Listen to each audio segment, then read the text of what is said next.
আওয়ামী লীগ নেতাকর্মীদের সব দায়িত্ব আমরা নেব, জামায়াত নেতার বিস্ফোরক মন্তব্য, সমালোচনার ঝড়। আমাদের দলে আপনারা আওয়ামী লীগ থেকে আসবেন, আপনাদের দায়িত্ব আমরা নেব।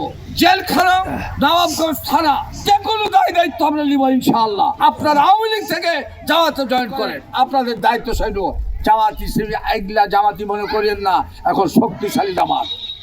আওয়ামী লীগের লোকজনকে জামায়াতে যোগ দেওয়ার আহ্বান জানিয়েছেন দলটির কেন্দ্রীয় মজলিসে শুরা সদস্য লতিফুর রহমান। তিনি বলেন, জামায়াতে যোগ দিলে তাদের দায়িত্ব আমরা নেব। আইন, আদালত, থানা, পুলিশ সবকিছুই আমরা দেখব। বিএনপি এবং হিন্দু সম্প্রদায়ের লোকজনকেও জামায়াতে ইসলামীতে যোগদানের আহ্বান জানান। মঙ্গলবার বিকেলে চাঁপাইনবাবগঞ্জ সদর উপজেলার চরবাগডাঙ্গা ইউনিয়নের ফাটাপাড়া মদনমোড় এলাকায় এক উঠান বৈঠকে লতিফুর রহমান কথা বলেন। লতিফুর রহমান বলেন, আগামী দিনের বাংলাদেশে একটা পরিবর্তন হতে চলেছে। আমাদের দলে আপনারা আওয়ামী লীগ থেকে আসবেন, আপনাদের সব দায়িত্ব আমরা নেব। জেলখানা, নবাবগঞ্জ থানা, যে কোনো দায়িত্ব আমরা নেব। তিনি আরো বলেন, আপনারা আওয়ামী লীগ থেকে জামায়াতে জয়েন করেন, আপনারা বিএনপি থেকে জামায়াতে জয়েন করেন, আপনাদের দায়িত্ব আমরা নেব।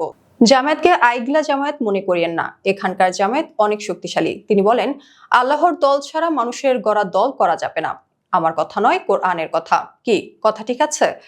এটা ভালো করে খেয়াল করবেন। আল্লাহ বলেছেন, আমি তোমাদের ভালো কাজের মন্দ কাজের যারা হিসাব নেব। উল্লেখ্য, পিরোজপুরের নেসারাবাদ উপজেলার গুয়ারেখা ইউনিয়ন আওয়ামী লীগের সহসভাপতি আব্দুল লতিফ ওরফে লতিফ সেক্রেটারি দীর্ঘদিন ধরে যুক্ত ছিলেন ক্ষমতাচ্যুত আওয়ামী লীগের রাজনীতির সাথে। জুলাই গণ অভ্যুত্থানে ছাত্র জনতার রোষানলে পরে দেশ ছেড়ে পালাতে হয় শেখ হাসিনা সহ দলের অনেক নেতাকর্মীকে। তবে সাম্প্রতিক সময়ে এসে আব্দুল লতিফ সিদ্ধান্ত নিয়েছেন এখন থেকে জামায়াতের রাজনীতি করবেন। এর পেছনের কারণ জানিয়ে তিনি বলেন, আমি পূর্বে আওয়ামী লীগ করতাম, এখন জামায়াতে যোগ করেছে। শুক্রবার সন্ধ্যায় সাংবাদিকদের সঙ্গে আলাপকালে তিনি এসব কথা বলেন।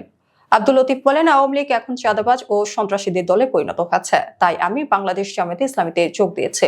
স্থানীয় সূত্রের বরাতে জানা গেছে, গুয়ারেখা ইউনিয়নটি মূলত হিন্দু অধ্যুষিত এবং দীর্ঘদিন ধরে আওয়ামী লীগের ঘাঁটি হিসেবে পরিচিত। তবে সাম্প্রতিক সময়ে খবর পাওয়া গেছে, এই ইউনিয়নের কয়েকজন প্রবীণ আওয়ামী লীগ নেতাকর্মী জামায়াতে ইসলামীতে যোগ দিচ্ছেন।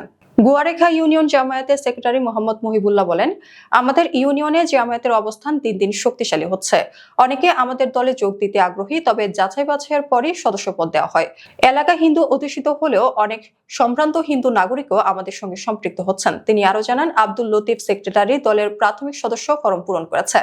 এছাড়া নিরঞ্জন হালদার নামে এক স্কুল শিক্ষকও সম্প্রতি জামায়াতে এসেছেন। শীঘ্রই তাদের আনুষ্ঠানিকভাবে সদস্য করা হবে। এদিকে স্থানীয় রাজনৈতিক মহলে আওয়ামী লীগের সহসভাপতির হঠাৎ জামায়াতে যোগদান নিয়ে ব্যাপক আলোচনা সমালোচনা চলছে।